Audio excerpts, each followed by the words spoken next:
afternoon, ladies and gentlemen.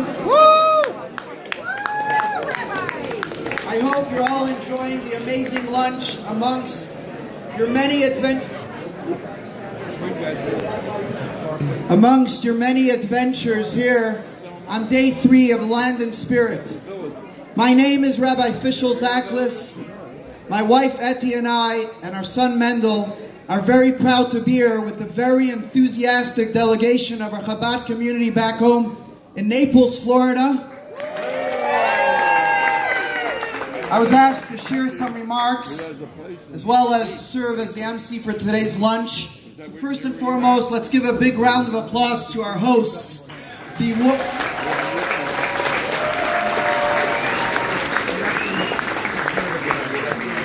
I'd also like to extend a big thank you to the incredible Rabbi and Mrs. Mintz and the JLI team, the Land and Spirit, Israel Maven. So many people are talking about the future of U.S.-Israel relationship. And it reminds me of a story that Coca-Cola, when they decided to send their first salesman to Israel to introduce the drink to Israelis, the salesman was in Israel for about a few months, and then he calls back to the headquarters and he says, "I'm packing up, I'm going home." So they said, "What do you mean? Why are you going home?" He says, "The Israelis are not interested in Coca-Cola." I said, "What do you mean?" "It's impossible, our drink sells everywhere. There's no market that we haven't been successful in. I'm telling you, they're not interested in this drink." So they said, "Did you do an advertising campaign?" He says, "Absolutely, I put billboards and ads all over Israel." "What did you put on the billboards?" He said, "I put 3 pictures. On the first picture, there was a man walking through the desert, schwitzing, fatigued, exhausted and tired. The second picture, there was a man drinking Coca-Cola. And the third picture, there was that man that was running through the desert full of vitality and energy." So they said, "Of course, it didn't work." He said, "Why?" He said, "The Israelis read from right to left." So, my dear friends, as we continue to make our way across the length and breadth of Eretz Yisrael, I think we're getting a broad overview of the spice and spirit of the land, culturally, historically, physically, and spiritually. As mentioned, I'm from Naples, Florida, and it's a beautiful place in its own right, but it's warm, climate all year round, white sand beaches, numerous golf courses. People call it the paradise on earth. Yet, it does not begin to measure up to the beauty of the Holy Land of Eretz Yisrael. And if you ask me why, I'll tell you why. In 2015, I came with a group from the Naples community to Eretz Yisrael. Not quite elaborate as this one. No one does the Israel experience like JLI. You can clap for that.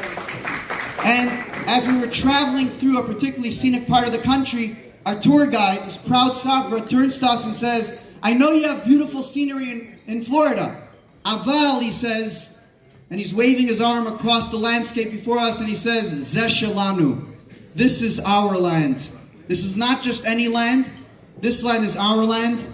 It's my land. It's your land. It's the Jewish homeland." And the pulse of Am Yisrael is embedded in this Jewish soil, in the soil here. And so I want to say, we just completed this tour of the kibbutz, and I think if you want to sum up the motto of these incredible people, it would be these 2 powerful words, Zeh shelanu, this is our land, and no one will dare to chase us off this land, to scare us off. We will be here because Zeh shelanu. And so, I say to the incredible people on behalf of all of us here today, these are the incredible pioneers. There's an incredible bold statement in the Bible which says, "Nachnu navar chalutzim lifnei Hashem be'eretz Canaan." We will go as pioneers before God in the land of Canaan. So as such, we should all take inspiration from these incredible people, not only how to be devoted to our land, but also how to perform the sacred mitzvot, to do it with love, to do it with care, and most of all, to integrate their spirit of devotion and self-sacrifice on how we should stand up for who we are, what we are as proud Jews, Am Yisrael Chai. And then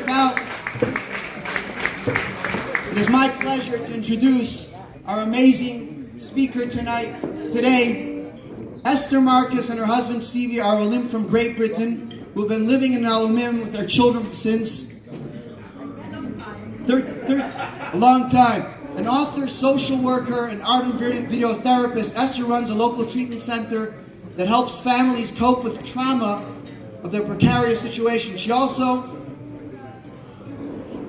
jointly manages a home in Alumim for women with special needs. Please welcome a proud kibbutznik and a pioneer, Esther Marcus.